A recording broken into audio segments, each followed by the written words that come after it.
what are the main points of the piece you have written for the scientific journal, and what are the main suggestions you guys have made?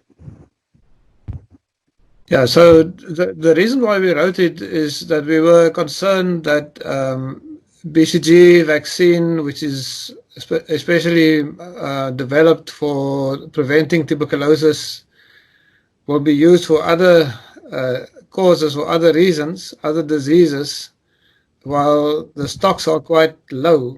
It's not manufactured at many places, and we had a stock out a couple of years ago between 2015 and 2017, and we saw that many of our neonates didn't get BCG immunizations or vaccinations, and then many of them developed tuberculosis in a high TB incidence area like our own. So the reason why we wrote it is that we thought, firstly, that we need to protect the newborn babies in high incidence settings like South Africa and I suppose India as well, against tuberculosis, and especially the bad forms of tuberculosis, TB meningitis and miliary tuberculosis, which is especially where BCG is important. And if people are going to start using BCG to immunize adults left and right because of the possible effect on COVID-19 or the association between COVID-19 and maybe a better outcome, then soon we will be out without stock for BCG for the neonates. So yeah, Mr. Scaff, there are a lot of claims being made. One study has also come out that this vaccine, BCG vaccine, is effective. I mean, they are suggesting right now that it may be effective for COVID-19 also. So what do you think of that? So the only study that I'm aware of is an ecological study or a type of an epidemiological study.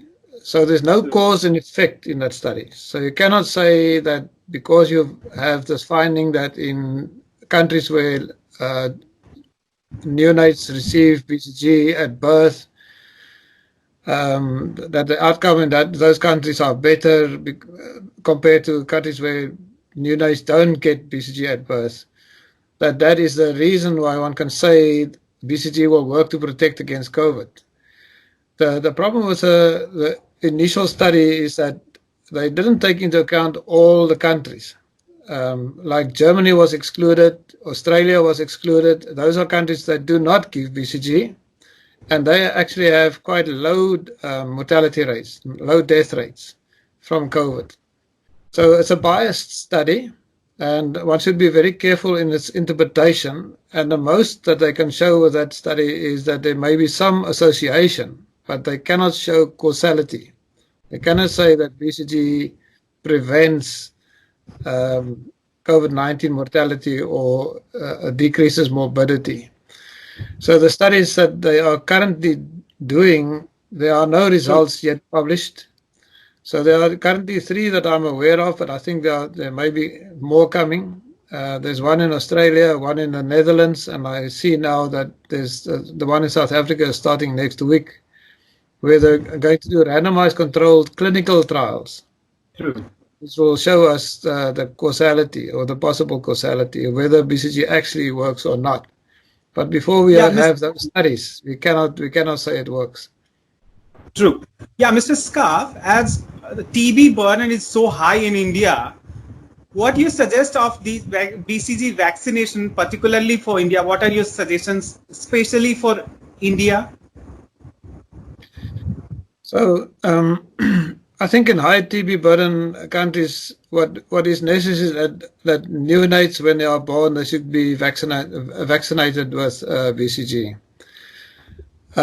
We also suggest that neonates where BCG was missed at birth should have a catch-up immunization vaccination up to 1 year of age as a routine.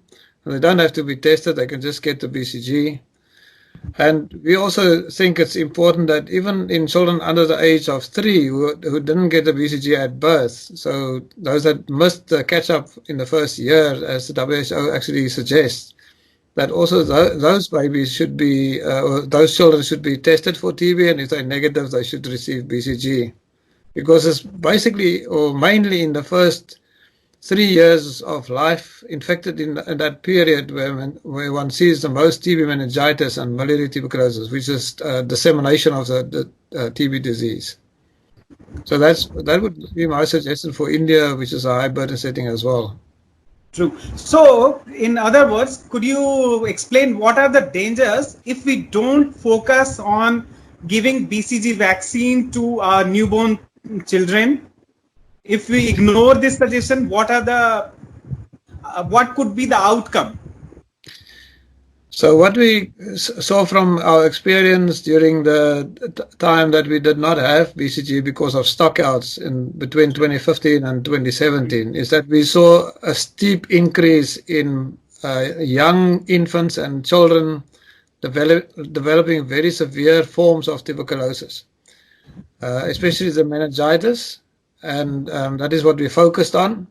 And we saw almost a 3 times as high TB meningitis incidence during that period, which we also published. We published our experience from our hospital. It's very difficult to, again, prove cause and effect, but we definitely saw a steep increase or a steep rise of TB meningitis cases, while actually the TB incidence is coming down. So we think that was purely due to the fact that the babies did not receive BCG at birth. And I think the same can be said from other countries with high TB incidence, that if you do not immunize or vaccinate young babies, that you can see more severe forms of TB in young children. True. Thank you, Dr. Scaff. Thank you very much. Thanks for talking to us. It's a pleasure. Thank you.